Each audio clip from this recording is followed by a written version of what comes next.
all, give us the lay of the land. What do supply chains look like right now? First of all, thank you for having me. It's a pleasure to be here. The global supply chain right now is disrupted. We are seeing disruptions across the board from the demand side all the way to people, labor shortages, as well as raw material shortages, all the way to the delivery side. Companies cannot deliver to customers because while they or their supply chain might be fine, their customers might not be. So it's a very tough time for supply chains, suppliers, companies, all together, and we are not seeing this top off yet. So there's still some more that we're expecting in the next few weeks and months. Are you seeing any differences in regional trends, whether it's China, where obviously they've been going through this for several months now, but sort of coming out of it, versus the US, versus Europe? Definitely. In China, we see obviously the cases have tapered off, but largely that is because of the lockdowns that have been implemented. It's not as though the virus has been defeated.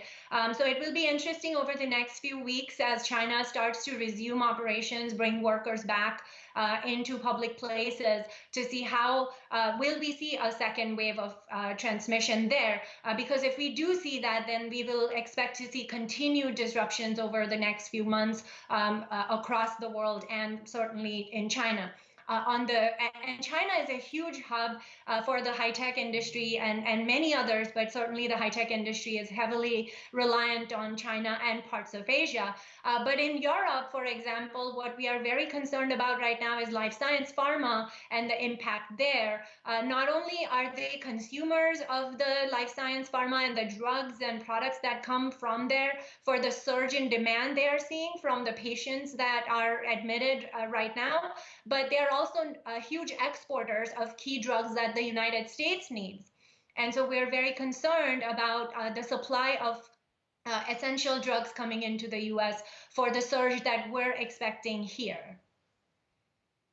So talk to us about what that means then for the consumer, for patients, for people who need these drugs. You're telling companies to prepare for a 6-month-long disruption to the global supply chain. What does that mean for consumers? What does that mean for us? So as consumers, what is really important right now is to make sure that we don't get sick. And the reason for that, and I think governments and local administrations are making best efforts to do that, is because we don't want to end up in the hospital needing drugs that we simply may not have enough of, or because we're not replenishing fast enough. What happens in pharmaceutical industries is we have quite a lot of finished goods inventory. So for the next few weeks, we are actually quite protected. But as the demand surges and our speed of replenishing those the used up inventory is not fast enough, therefore, over the next week or months, we should start to see some real shortages.